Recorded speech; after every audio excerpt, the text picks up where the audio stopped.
Hello everyone. In this video we will discuss about the software solution to the critical section problem. So already we discussed what do you mean by critical section problem.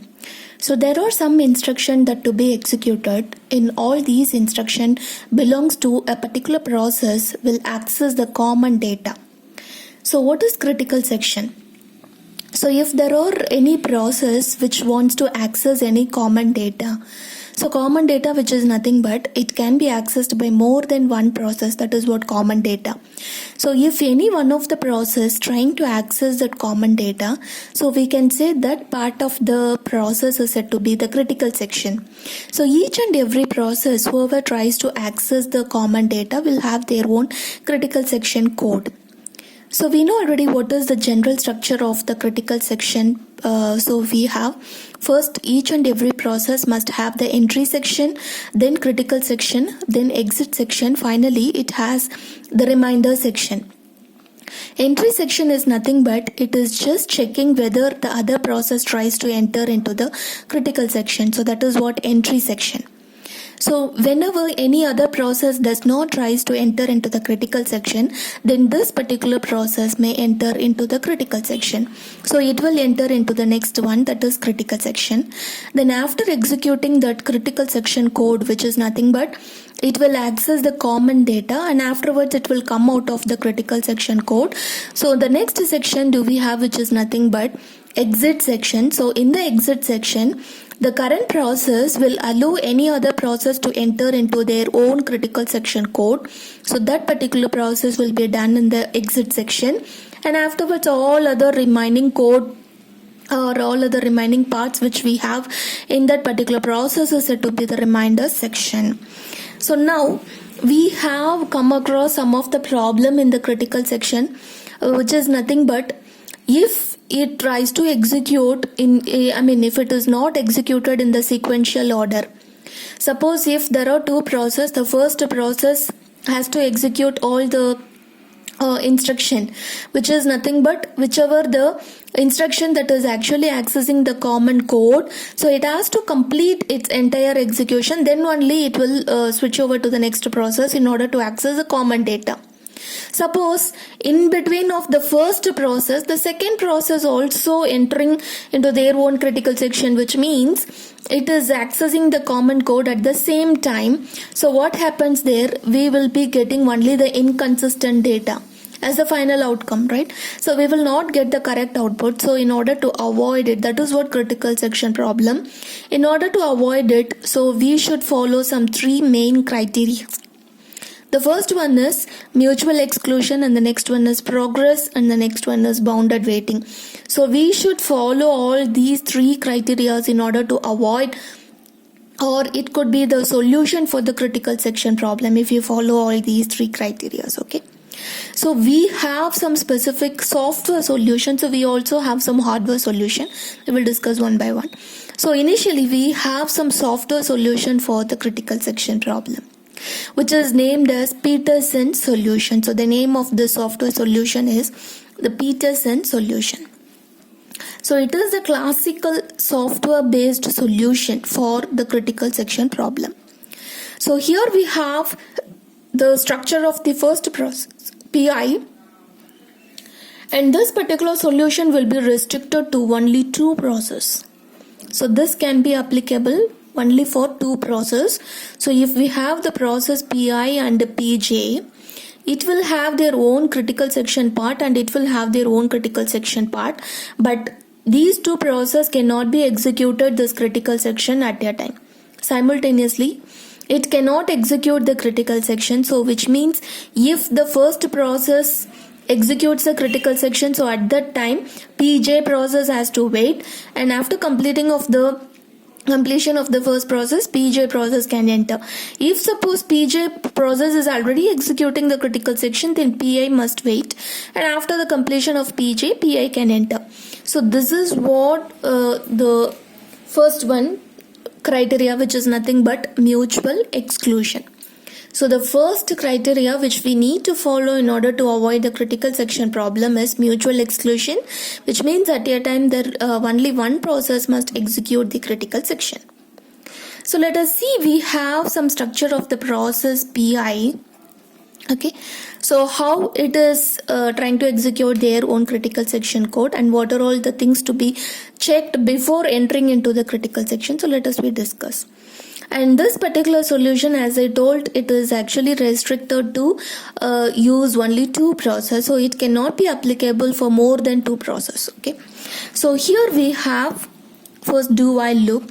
So here we have the variable flag of I equal to true and turn equal to j. So this is nothing but the particular variable which is of type boolean, and initially we have assigned it as false. And whenever any process tries to enter into the critical section, so it has to change that variable value as true. And turn is another variable which is of type integer, and we have specified what could be the process. So why we are telling that it is an integer. So here I'm just representing the process with the PI. The name of the process is said to be PI, but usually the process will hold the process name as either P0, P1, like that. So it could be the how we can differentiate the more number of process, which is nothing but by some unique number, right? P0, P1, P2, P3, like that. So we are trying to specify each and every process with some integer value. So that's why we have this variable is of integer type. And now we have represented, so it is the generic structure of any of the process. So we have represented it as Pi or Pj, not P0 and P1. Anyways, you can also use that representation also, P0 or P1. Turn equal to j, which means it gets the turn. So which means if the turn value is equal to j, means the process Pj now gets the turn to enter into the critical section. So that is the meaning of this variable. So why we have using this variable. And next one, we have one condition. So this is what the entry section, which means before going to the critical section, so we need to follow the generic structure. The first one is entry section, and in the entry section, so we need to check whether any other process already entered into the critical section. So though we need to satisfy the first criteria, that is mutual exclusion, if any other process was already in critical section, then the particular process who is trying to enter into the critical section cannot enter. So that is what we are checking in the entry section. So what is the condition we are checking? While flag of j and the turn equal to j. So while flag of j, so flag of j, which is nothing but j is another process. While flag of j is false, then this particular process can enter. And turn value is equal to j. So that is what we have assigned here. So if either the flag of j is false, otherwise turn value is equal to j, then we can enter. Suppose if both these conditions are true, so what does happen? If flag of j is true, what does it mean? So already the pj process has entered, and also it is assigned turn equal to j because we have assigned it. So in order to check whether any other process is also wants to enter into the critical section, so that is what we are checking in the entry section by this condition.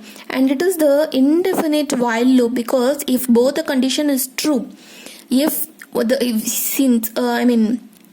this while loop we have two conditions. If both the conditions are true, then this particular while statement will be executed for indefinite times. That is what it is, just waiting for another process to complete its critical section part. Okay, so it has to wait until the other process exits from their own critical section code.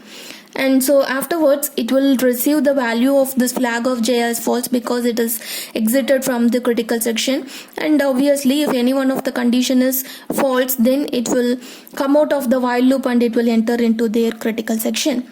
And finally, so here by using these things, we can satisfy the first criteria, that is mutual exclusion. At a time, only one process can enter into the critical section because we are checking these two variables, flag of j as well as turn equal to j. So here initially we are assigning flag of I to true because pi process wants to enter. At the same time, you may get the chance of another process also turns its variable flag of j to true. So make the variable flag of j to true. So it is also possible.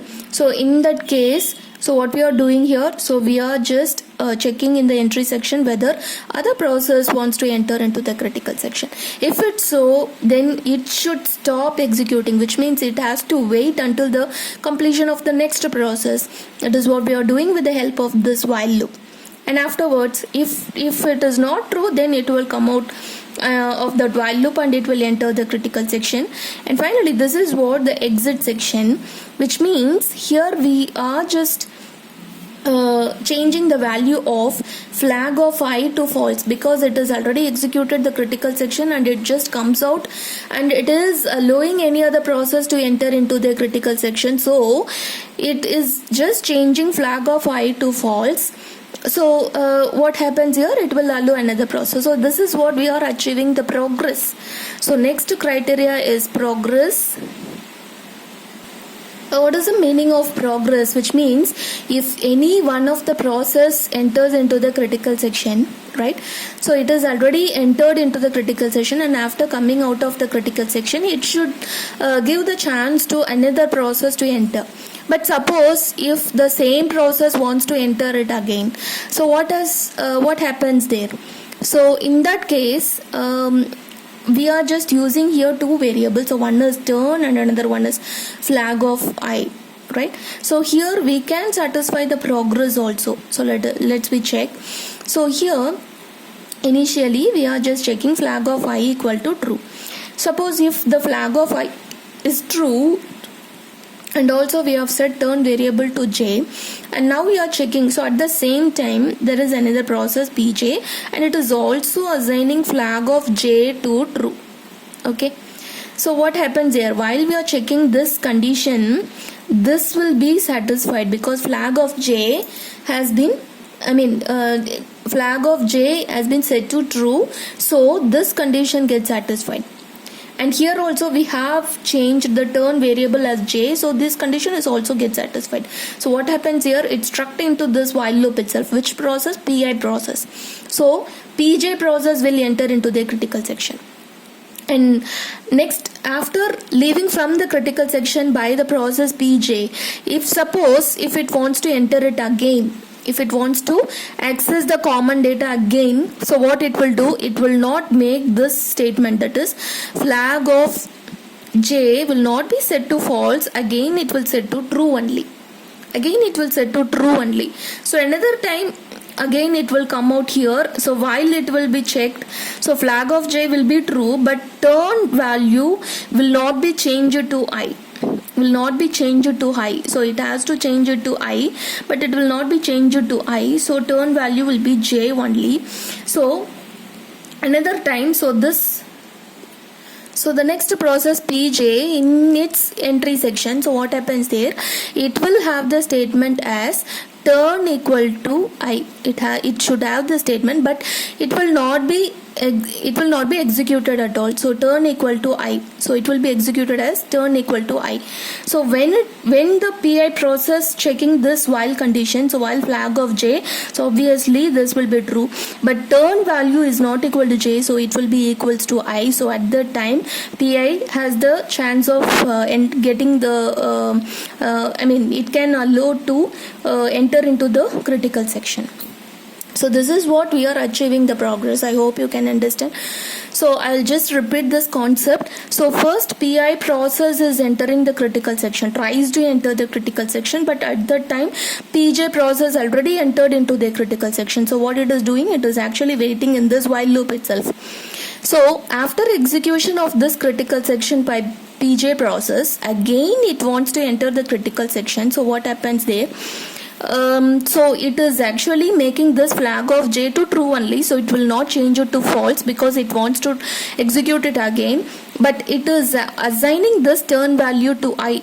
So whenever any process wants to enter, it has to assign the turn variable value as the another process, another competitive process. So here the competitive process is pi, so it is just making this turn variable value as I. So while it is so at the time, so after this execution of the instruction, the pi process will execute this while loop. So now it will get this particular flag of j will be true only, but turn value is not equal to j, so it has been changed to I. So this pi process will get the turn now to enter into the critical section. So this is what we are achieving, this is how we are achieving the progress criteria, and obviously we are achieving the bounded weighting also, because only one time the another process to be executed. So if it wants to execute it, that is not possible, so it should give chance to other process. Though we are using only two process, this Peterson solution is applicable for only two process, so alternatively those two process must be executed. So this is what the Peterson solution, and obviously it is a software solution. Thank you.